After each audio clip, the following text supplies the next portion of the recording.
Ketiga sudut ini merupakan sudut dalam segitiga, ya kan? Sekarang kita akan mencari sifatnya. Apa sih hubungan dari ketiga sudut tersebut? Oke, jadi caranya begini.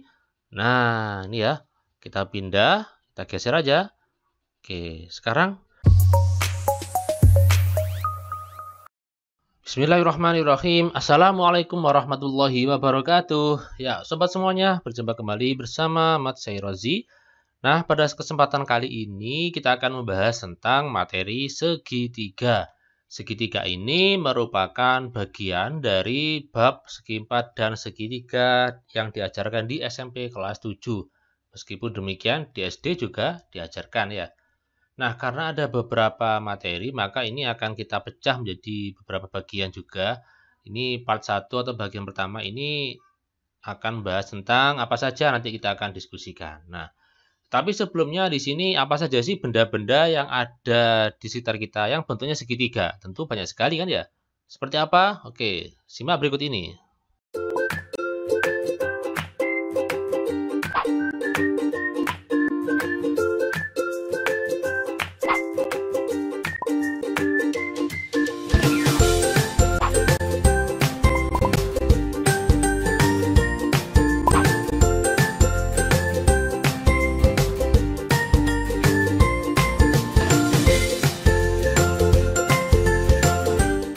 Nah, sobat semuanya, tadi kita sudah menyaksikan apa aja benda yang ada di sekitar kita yang bentuknya segitiga. Saya yakin lebih dari itu ya, banyak sekali. Nah, sekarang kita ke cakupan materi yang akan kita diskusikan pada pembelajaran di bagian yang pertama ini. Di bagian yang pertama ini kita akan membahas tentang yang pertama, jenis-jenis segitiga ya. Yang kedua, tentang sudut dalam segitiga. Yang ketiga, tentang sudut luar segitiga, dan yang keempat adalah ketidaksamaan segitiga. Nah, ini ada 4 item, ya, 4 poin yang akan kita bahas di bagian yang pertama ini. Nah, tentu selain itu juga kita akan membahas latihan-latihan soal terkait dengan materi-materi yang sudah kita pelajari. Oke, langsung saja sekarang kita ke bagian yang pertama, yaitu jenis-jenis segitiga. Jenis segitiga ini kita akan membagi menjadi dua ini ya. Yang pertama yaitu berdasarkan besar sudut. Kalau berdasarkan besar sudut itu yang pertama ada segitiga apa ini? Lancip ya. Segitiga siku-siku dan segitiga tumpul ya. Khusus untuk segitiga lancip biasanya itu ada lambang seperti kotak begini ya. Atau kadang juga ada lambangnya seperti L. Nah, kalau ada seperti ini itu artinya segitiganya siku-siku. Oke. Tergantung di buku kadang kotak begini, kadang L. Nah, sekarang apa sih yang dimaksud dengan segitiga lancip? Segitiga lancip itu adalah segitiga yang semua sudutnya itu lancip. Ya. Semua sudutnya, ketiga sudutnya itu lancip. Lancip itu berapa? Lancip itu di bawah 90 derajat. Nah, lancip itu di bawah 90 derajat. Ini kan kita sudah bahas di bab sebelumnya tentang garis dan sudut. Ya. Oke, berikutnya tentang segitiga siku-siku. Segitiga siku-siku adalah segitiga yang salah satu sudutnya itu besarnya 90 derajat atau siku-siku ya. Jadi kalau siku-siku itu sama dengan 90 derajat. Kadang lambangnya kotak begini, kadang L ya. Nah, yang berikutnya adalah segitiga tumpul. Segitiga tumpul adalah segitiga yang salah satu sudutnya itu tumpul. Tumpul itu apa? Tumpul itu antara 90 derajat dan 180 derajat. Oke, ini ya. Jadi di sini ada keterangan salah satu. Ini salah satu. Kecuali yang lancip itu semua ya. Tahu kan ya bedanya ya? Karena kalau segitiga tumpul itu kan salah satu sudutnya tumpul. Nggak mungkin semuanya tumpul. Kalau semuanya tumpul nggak jadi segitiga ya. Ini tumpul, oke. Baik, berikutnya lanjut. Nah, sekarang berdasarkan panjang sisi. Oke. Berdasarkan panjang sisi ini kita juga membagi menjadi tiga macam. Yang pertama, segitiga sama sisi. Nah, segitiga sama sisi biasanya lambangnya itu sama semua, dikasih Ini ya, dikasih tanda sama. Kalau begini artinya sama semua. Nah, yang kedua adalah segitiga sama kaki. Segitiga sama kaki berarti lambangnya hanya ada dua yang sama. Oke, ini. Kemudian yang terakhir segitiga sembarang atau sebarang. Segitiga sama sisi adalah segitiga yang ketiga sisinya itu sama panjang. Kalau segitiga sama kaki itu segitiga yang kedua sisinya itu sama panjang ya, hanya dua ya. Kalau segitiga sebarang, ya berarti ketiga sisinya nggak sama panjang, bebas ya. Oke, bisa dipahami ya. Jadi kita sudah pelajari tentang jenis segitiga itu dibagi menjadi dua macam, berdasarkan panjang sisi dan berdasarkan besar sudut. Kemudian berdasarkan panjang sisi itu ada 3, berdasarkan besar sudut itu juga ada 3. Oke, sekarang kita membicarakan tentang sudut dalam segitiga.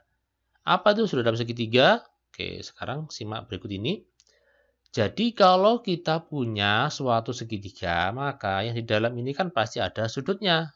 Merah ini kan, kuning, hijau ini. Ini merupakan sudut dalam segitiga karena dia di dalam ini ya. Oke, gini. Oke. Sekarang sifat-sifatnya ya. Sifat-sifat dari sudut dalam segitiga. Saya yakin mungkin kalian sudah belajar di SD dulu bahwa kalau segitiga, sudut di dalam itu kalau di total hasilnya adalah 180 derajat ya kan. Sekarang kita akan buktikan. Nah, dari mana itu? Oke, caranya dari ketiga sudut ini, merah, kuning, hijau di langit yang biru ini ya. Merah, kuning, hijau ini kalau kita gabung akan jadi apa? Shred. Nah, ini kalau kita gabung ternyata membentuk apa ini? Membentuk sudut pelurus. Nah, ya kan? Sudut setengah lingkaran atau sudut pelurus.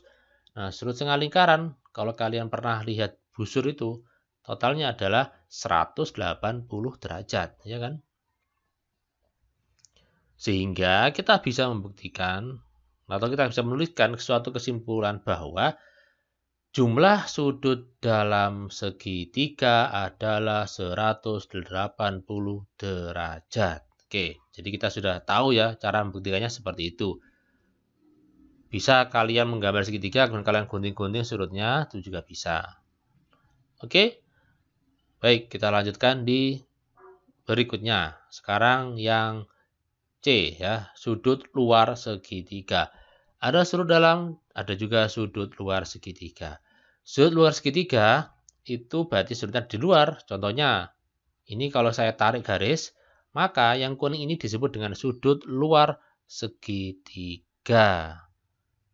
Ada berapa? Banyak. Ini kalau saya tarik garis lagi ya, ini juga sudut luar segitiga.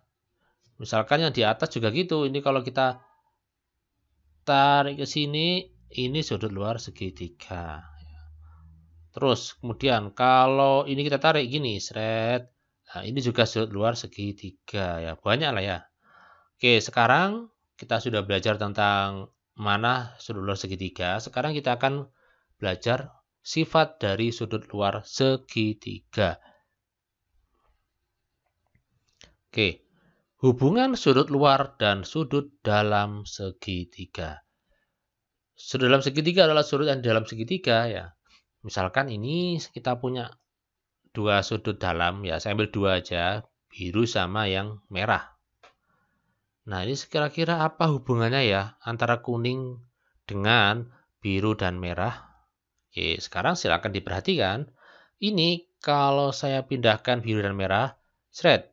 Nah, kira-kira apa sih kesimpulannya? Ini kita pindah, shred. Nah, sama nggak? Sama kan ya? Berarti apa kesimpulannya? Oke, kesimpulannya apa? Ini kesimpulannya berarti ini Pak, sudut ini ditambah sudut ini itu sama dengan sudut luar yang ada di sini. Nah, begitu kan ya? Oke, mungkin kalau satu contoh mungkin belum kuat ya. Kita akan ke contoh berikutnya. Bagaimana kalau segitiganya tumpul ya mungkin ya. Nah, segitiga tumpul kayak gini. Ini saya ambil yang di sebelah kanan, tadi kan kiri. Ini berarti sudut luar segitiga. Sudut dalamnya berarti ini sama ini ya. Kita ambil dua sudut dalam yang tidak berpelurus. Jadi kita tidak mengambil yang di sini. Kita ambil yang tidak berpelurus dengan sudut luarnya ya. Apakah berlaku bahwa jumlah sudut dalam keduanya ini sama dengan sudut luar yang di sini? Kita akan pindah. Seret. Nah, ternyata sama kan ya? Nah, sama kan? Oke, berarti bisa kita simpulkan bahwa besar sudut luar segitiga itu sama dengan jumlah dua sudut dalam yang tidak berpelurus. Maksudnya apa? Oke, maksudnya jadi kalau ada ini ada X, maka X sama dengan A ditambah B. Nah, ini. Itu ya. Jadi, sudut dalamnya itu yang tidak berpelurus. Artinya bukan ngambil dari sini, tapi ngambil yang tidak berpelurus. Selain itu, berarti A sama B. Tuh. Bagaimana kalau misalkan ini? Oke, ini ya berarti ya. Ini sama ini. Kalau misalkan apa lagi ya? Kalau misalkan segitiganya ke atas, ini. Misalkan ini. Oh, berarti ya ini sama ini. Totalnya sama dengan ini. Gitu ya. Oke, silakan dipahami. Sekarang kita akan melanjutkan di materi selanjutnya ya. Oke, selanjutnya yaitu tentang ketidaksamaan segitiga ya. Apa itu ketidaksamaan? Oke, jadi di sini misalkan kita punya suatu segitiga dengan ini segitiga sembarang ya. Saya ambil sembarang biar bisa berlaku secara global. Kita punya A, BC ini merupakan panjang sisi dari ketiga sisi dari segitiga tersebut. Maka, manakah yang lebih besar antara A plus B dengan C? A ditambah B ya. A ditambah B ini, panjang sisi ini, A dengan B ini, A tambah B. Kalau dibandingkan dengan C, besar mana? Oh ya jelas besar A tambah B ya kan. Berarti ini adalah lambangnya begini ya kan. Sekarang bagaimana kalau A plus C itu dengan B? Oke, sekarang kalau misalkan A dengan C ditambah. Dibandingkan dengan B besar mana? Oh, sama aja, pasti besar yang ditambah ya kan. Lanjut, kalau B plus C. Nah, sekarang kalau B plus C ya. B plus C ditambah dengan A. B plus ditambah terus dicari hubungannya dengan A, berarti masih tetap lebih besar yang sebelah kiri atau yang penjumlahan ya kan. Berarti ini disebut dengan ketidaksamaan segitiga. Ini lambangnya. Kita tuliskan bunyi ketidaksamaan segitiga itu pada setiap segitiga itu selalu berlaku jumlah kedua sisinya lebih panjang dari satu sisi yang lain. Ya, jumlah kedua sisinya A plus B selalu lebih banyak daripada satu sisi yang lain. Nah, oke gitu ya. Terus manfaatnya apa teori ini? Manfaatnya contoh saya punya pertanyaan nih. Apakah mungkin suatu segitiga, kebalik ini yang mungkinnya. Apakah mungkin suatu segitiga memiliki panjang sisi masing-masing 5 cm, 7 cm, dan 15 cm? Mungkin nggak? Nah, kalau kita belum belajar ketidaksamaan segitiga, kita akan bicara ini mungkin. Tapi kalau kita sudah belajar ini nggak mungkin terjadi. Kenapa? Why? Nah, sekarang coba ya, ini kita ambil yang terpanjang dulu. Yang terpanjang itu adalah 15, oke ya. Ini 15. Kita bandingkan dengan 5 ditambah 7. Berapakah 5 ditambah 7? 12 kan ya? Besar mana? Besar yang salah satu sisinya. Padahal bunyi ketidaksamaan segitiga itu adalah selalu berlaku jumlah kedua sisinya selalu lebih panjang daripada satu sisi yang lain. Sedangkan ini enggak. Ya. Atau gini, misalkan biar bisa membayangkan ya. Ini misalkan 15 cm. Kita punya suatu sapu lidi. Sapu lidi panjangnya itu 15 cm. Terus kemudian kita punya lidi yang lain panjangnya 5 cm.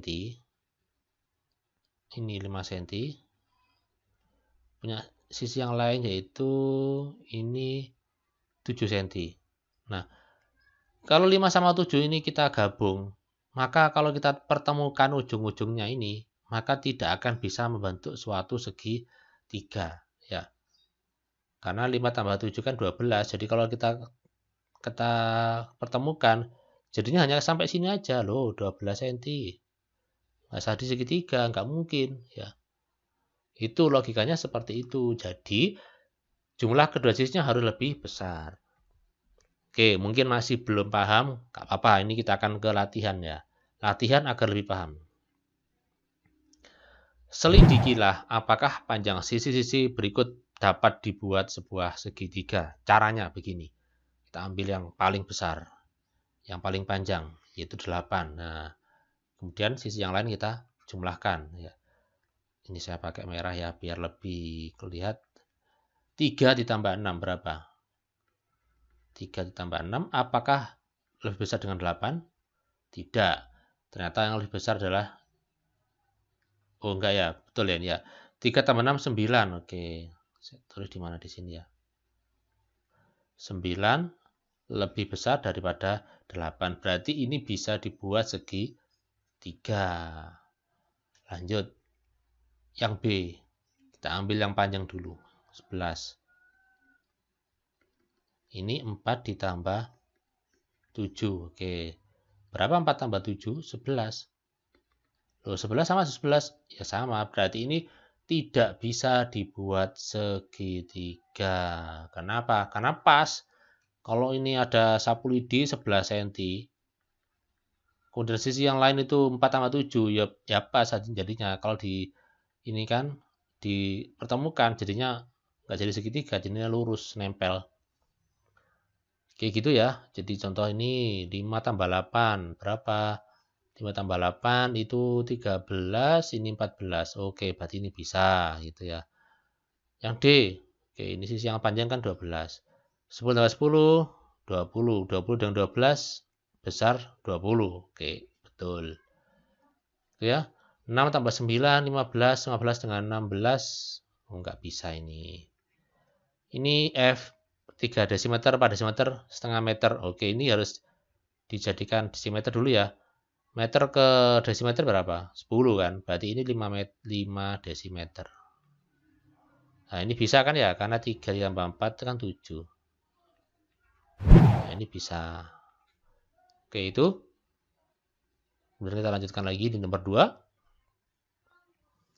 Nah, ini merupakan penerapan dari segitiga, seluruh dalam segitiga. Tentukan nilai X untuk setiap segitiga berikut. A. X tambah X. Sorry ya. X 50 derajat. Bagaimana caranya? Oke, berarti ini caranya satu di sini. Nomor 1 berarti kan X ditambah 50 itu totalnya kan 180 derajat kan ya. Berarti ini 2X ditambah 50 sama dengan, oke ini saya pakai PLSV ya. Karena kan sudah belajar itu.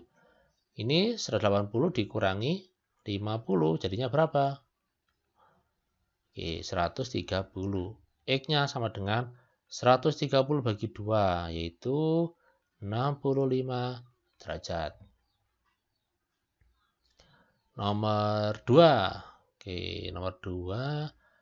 Berarti ini adalah 2X ditambah 5X ditambah X hasilnya 180 ya. Jumlah sudah dalam segitiga.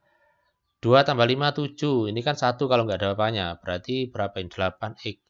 8X sama dengan 180. X sama dengan 180 bagi 8. Oke, berapa ini? 22,5 ya. 22,5 derajat. Oke, itu ya. Kemudian kalau C sama. Caranya sama ya. Intinya kita gunakan konsep jumlah sudut dalam segitiga itu jumlahnya adalah 180 derajat. Oke.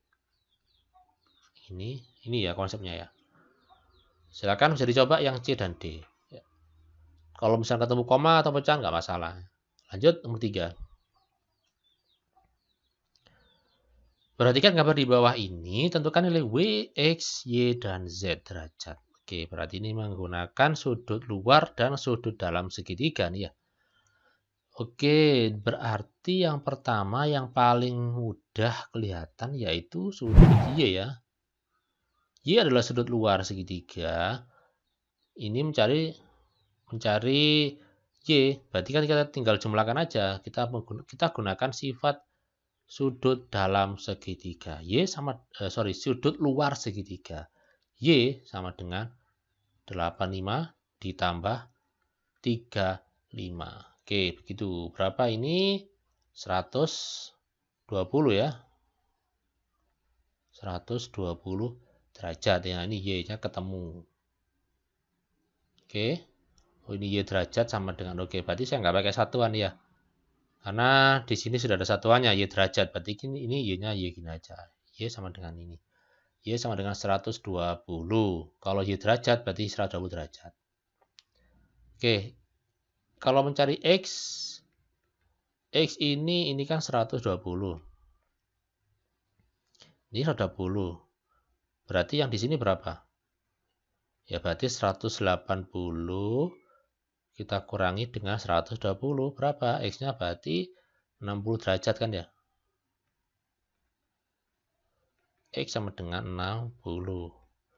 Kemudian apa lagi? Ini saya tulis saja di sini 60 biar nanti bisa terlihat enak. Ini 60. Oke.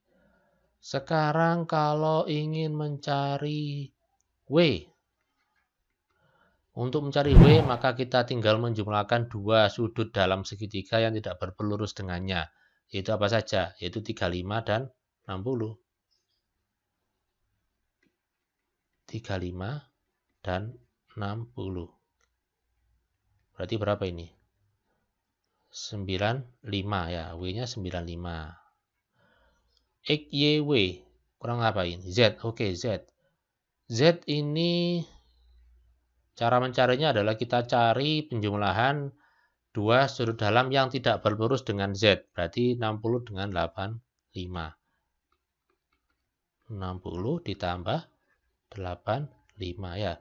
Begitu berarti Z sama dengan 145. Oke, seperti itu ya. Semoga bisa dipahami. Kita lanjut lagi di soal berikutnya. Nah, ini juga masih ada X-nya. Karena ada X berarti menggunakan aljabar, juga menggunakan PLSP. Jadi tetap dipakai terus. Ini aljabar sangat penting sekali ya. Oke, sekarang yang pertama nilai X. Tentukan nilai X. Berarti kita gunakan sifat ini ya. Nah, ini kan berpelurus. Berarti 3X ditambah X itu totalnya kan 180 derajat ya. Berarti ini 4X sama dengan 180 kan. X-nya 180 bagi 4, 45. Oke. Kemudian yang B. Ini A, ini B. Besar sudut SPR. Sudut SPR. SPR itu mana? SPR itu berarti 3X ini kan ya. 3X kan.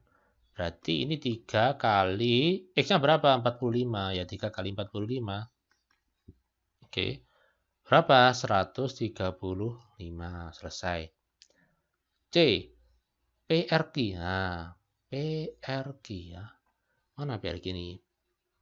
PRQ. Oke, PRQ. PRQ ini caranya ada dua. Kalian bisa menggunakan sudut luar juga bisa.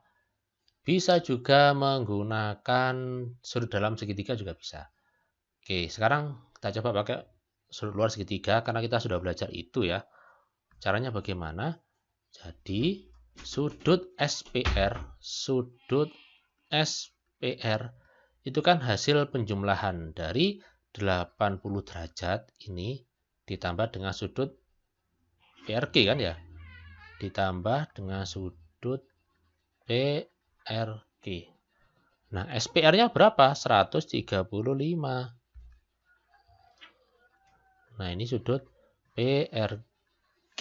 Nah, berarti cara untuk mencari PRQ tinggal kita kurangkan dengan 80. Oke, ya simpel sekali ya. Oke, seperti itu berarti sudut BRQ-nya sama dengan 135 dikurangi 80. Berarti berapa ini? 55 derajat. SPR-nya oke. Oke, seperti itu semoga bisa dipahami. Insyaallah kita akan lanjutkan di video pada bagian yang kedua ya. Tentang apa? Tentang keliling dan luas dan garis-garis istimewa. Terima kasih, semoga bermanfaat. Mohon maaf jika ada kesalahan atau kekurangan. Saya akhiri. Wassalamualaikum warahmatullahi wabarakatuh. Tetap sehat selalu ya.